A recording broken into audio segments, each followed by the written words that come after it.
Hello दोस्तों, bookish voice में एक बार फिर से आपका स्वागत है। दोस्तों, उपनिषदों के बारे में आपने बहुत कुछ सुना होगा। उपनिषद टोटल 108 है। आज के भाग में हम पहला उपनिषद, जिसका नाम है अथर्वशीर उपनिषद, सुनने वाले हैं। यह उपनिषद अथर्ववेद से संबंध है। इसमें 7 कंडिकाएं हैं। कंडिका का क्रमांक 1, 2, 3 में देवगणों द्वारा रुद्र रूप में परमात्म सत्ता के साक्षात्कार का वर्णन और उनकी स्तुति है। उन्हें आदि कारण रूप, भूत, भविष्यत, वर्तमान, पुरुष, अपुरुष, स्त्री, शर, अक्षर, गोप्य, गुह्य कहा गया है। वे ही चराचर जगत को उनकी विशेषताओं से विभूषित करने वाले हैं। उन्हें ही ओम तथा ऐ, उ, मैं से भी परे कहा गया है। कंडिका का क्रम 4 और 5 में उन्हें प्रणव रूप कहते हुए उनकी विशेषताओं, क्षमताओं और उपासना का महत्व बताया गया है। 6वीं कंडिका में उन्हीं से सत्य, रज, तम आदि गुणों एवं मूल क्रियाशील तत्व आप ही की उत्पत्ति तथा उससे सृष्टि के विकास का वर्णन है। 7वीं कंडिका में उपनिषद के अध्ययन का महत्व प्रदर्शित किया गया है। आइए सुनते हैं। हे देव, हम कानों से कल्याणकारी बातें सुने, आँखों से कल्याणकारी दृश्य देखे, हम हष्ट पुष्ट अंगों से और शरीर से ईश्वर द्वारा प्रदत्त पूरी आयु देवहित कार्य में बिताए। महान कीर्ति संपन्न देवराज इंद्र हमारा कल्याण करे। सर्वज्ञाता पुषा देवता हमारा कल्याण करे। अरिष्ट नेमी, जिसकी गति अवरुद्ध ना की जा सके, ताक्षय गरुड़ तथा बृहस्पति देव हमारा कल्याण करे। त्रिविध तापों की शांति हो। एक समय देवताओं ने स्वर्गलोक में जाकर रुद्र से पूछा, आप कौन हैं? रुद्र ने उत्तर दिया, मैं एक हूँ, भूतकाल हूँ, वर्तमान काल हूँ और भविष्यत काल भी मैं ही हूँ।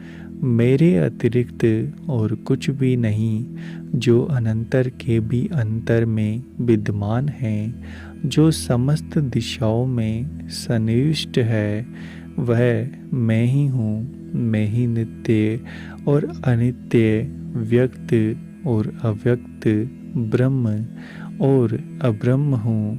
मैं ही प्राची, पूर्व और प्रतीची, पश्चिम, उत्तर और दक्षिण, ऊर्ध्व और अद्य आदि दिशाएं तथा विदिशाएं है।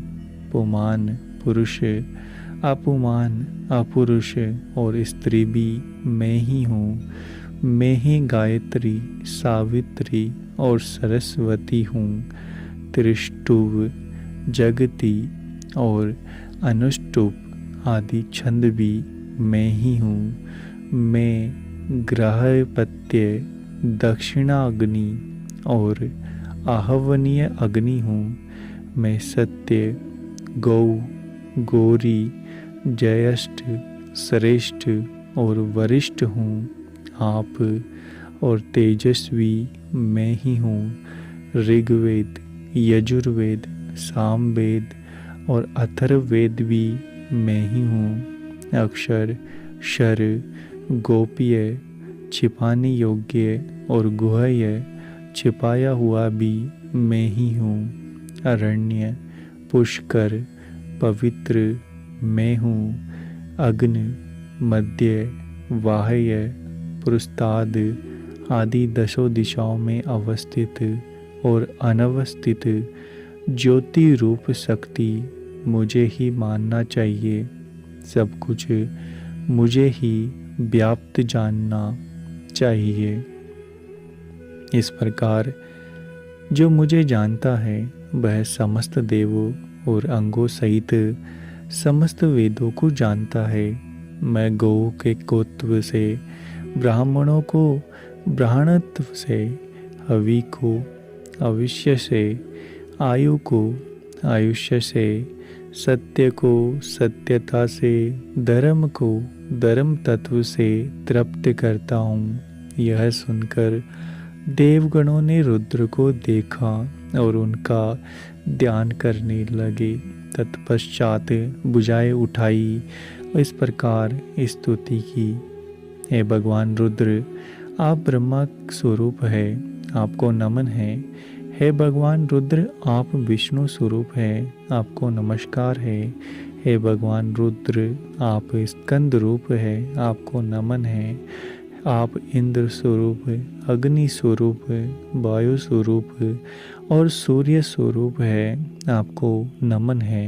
हे भगवान रुद्र, आप सोम स्वरूप है, अष्टग्रह स्वरूप, प्रतिग्रह स्वरूप है, आपको नमस्कार है।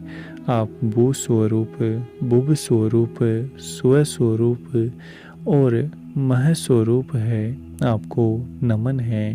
हे रुद्र भगवान, आप पृथ्वी, अंतरिक्ष, दौ, आप और आकाश रूप है, आपको नमस्कार है। हे रुद्र भगवान, आप विश्व रूप, स्थूल रूप, सूक्ष्म रूप, कृष्ण और शुक्ल स्वरूप है, आपको नमन है। आप सत्य रूप और सर्वस्व स्वरूप है, आपको बारंबार नमन है। हे रुद्र भगवान, भू, भुवः और सुवः लोक कर्मशः आपके नीचे, मध्य और शीर्ष के लोक है। आप विश्व रूप है और एकमात्र ब्रह्म है, किंतु ब्रह्म बस 2 और 3 संख्या वाले प्रतीत होते हैं। आप वृद्धि स्वरूप, शांति स्वरूप, पुष्टि रूप, हुत अहुत रूप, दत्त रूप, अदत्त रूप, सर्व रूप, असर्व रूप, विश्व अविश्व रूप, कर्त रूप, अकर्त्य रूप, पर अपर रूप और परायण रूप है। आपने हमें देवों को अमृत स्वरूप सोमपान कराकर अमृत तत्व प्रदान किया है। हम ज्योति स्वरूप होकर ज्ञान को प्राप्त हुए हैं। अब कामादि शत्रु हमें क्षति नहीं पहुंचा सकते। आप मृत्यु के लिए अमृत तुल्य है। सोम स्थूल ही नहीं, सूक्ष्म दिव्य ज्ञान रूप भी है। सोम रूप ज्ञान को आत्मसात करके साधक स्वयं ज्योतित हो जाता है। तब दिव्य ज्ञान के साथ स्वाभाविक रूप से योग्य होता है और कामादि विकार प्रभावी नहीं हो पाते। हे देव, आप सोमचंद्र और सूर्य से भी पूर्व उत्पन्न सूक्ष्म रूप है। आप संपूर्ण जगत का हित करने वाले अक्षर रूप प्रजापतियों द्वारा स्तुत्य सूक्ष्म और सौम्य रूप है, जो अपने तेज से अग्राह्य को ग्रह्य से, भाव को भाव से, सौम्य को सौम्य से, सूक्ष्म को सूक्ष्म से, वायु को वायु से ग्रस लेते हैं। ऐसे महाग्रास करने वाले आप रुद्र भगवान को नमस्कार है। सभी रिद्धियों में देवगण, प्राण और आप विराजते हैं।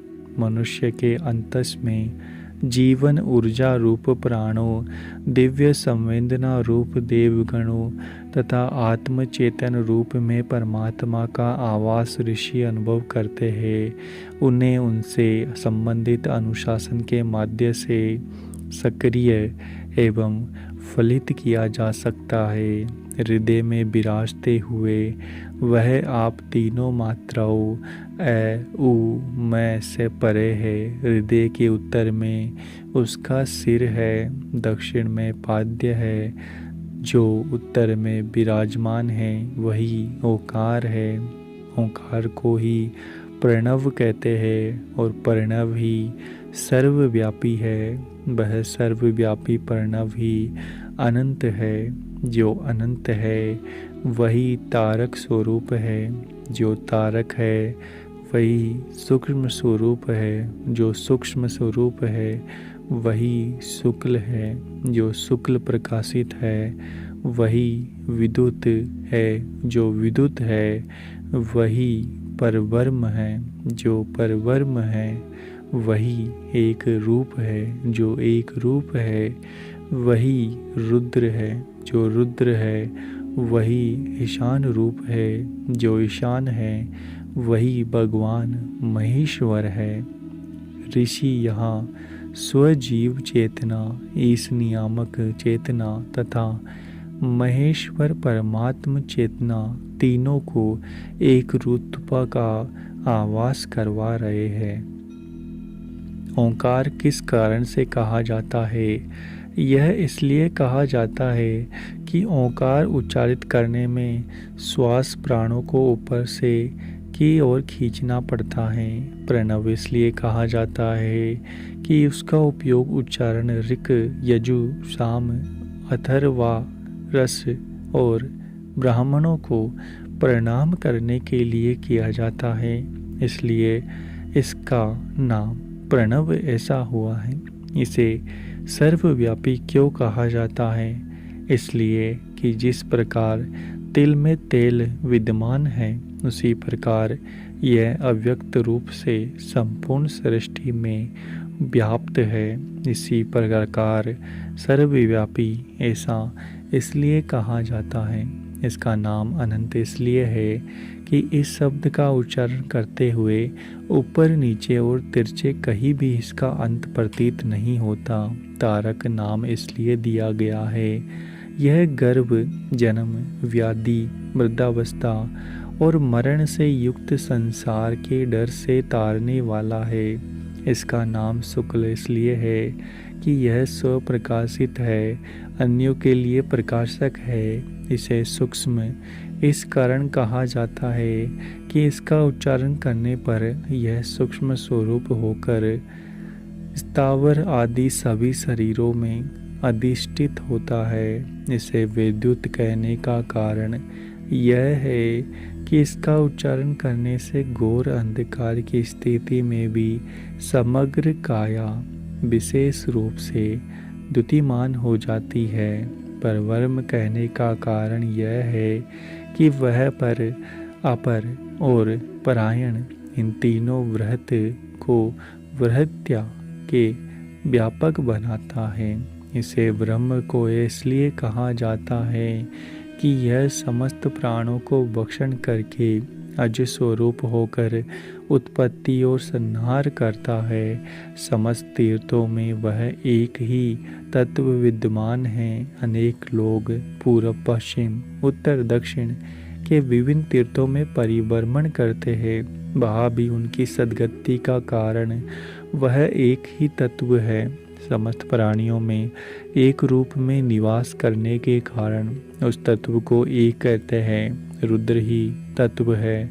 समस्त प्राणियों में एक रूप में निवास करने के कारण उस तत्व को एक कहते हैं। रुद्र इसलिए कहा जाता है कि इसके स्वरूप का ज्ञान ऋषियों को सहज ही हो जाता है। सामान्य जनों को इसका ज्ञान हो सकना कठिन है। ईशान को कहा जाता है इसलिए कि वह समस्त देवों और उनकी शक्तियों पर अपना प्रभुत्व, ईश्वरत्व रखता है।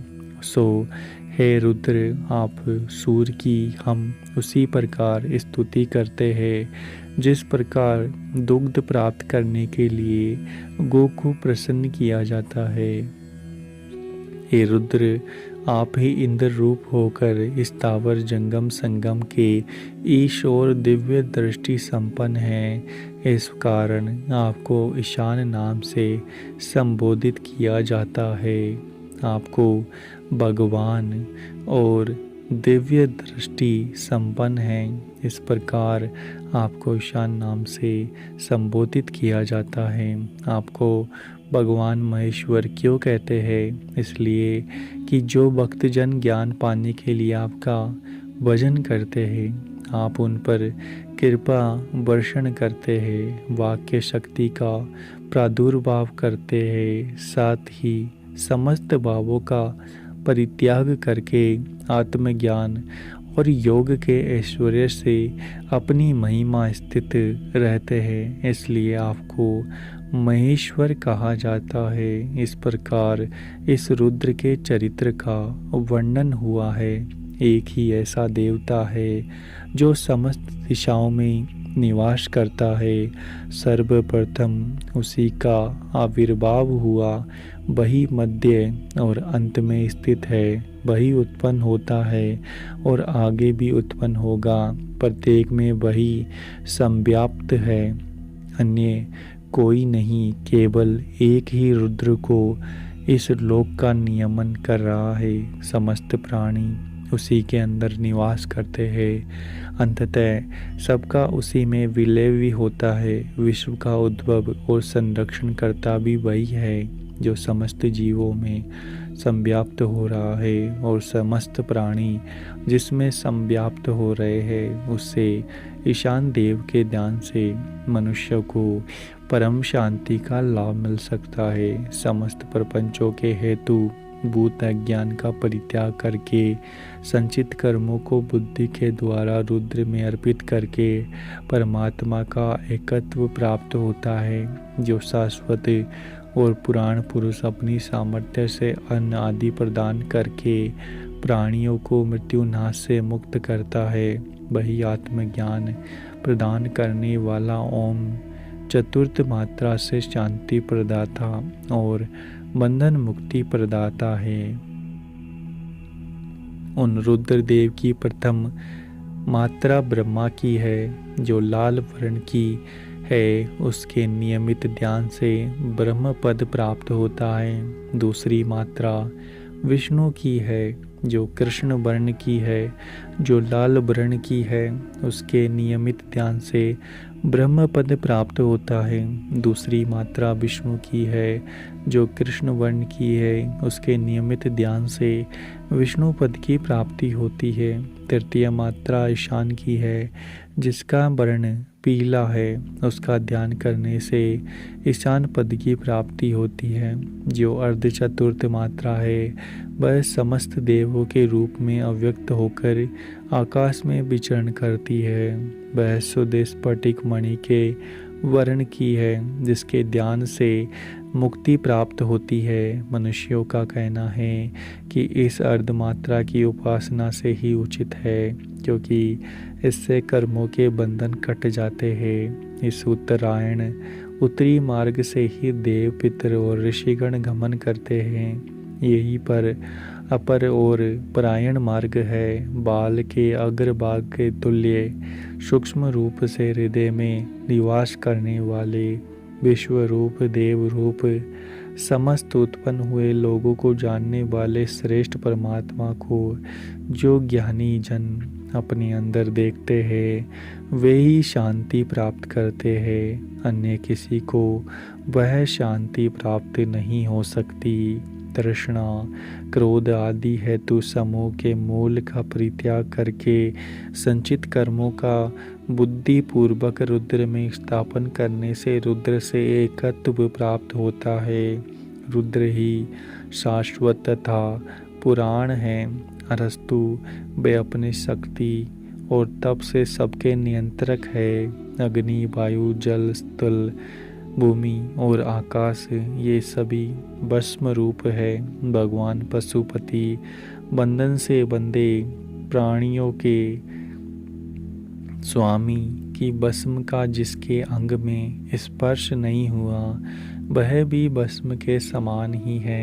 इस प्रकार पशुपति रुद्र की बर्म रूप भस्म पशु प्राणियों के बंधनों को काटने वाली है।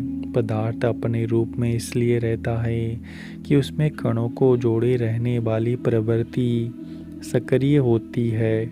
भस्म बनने पर उसका वह रूप समान हो जाता है, क्योंकि उसकी वह बांधे रहने वाली क्षमता समान हो जाती है।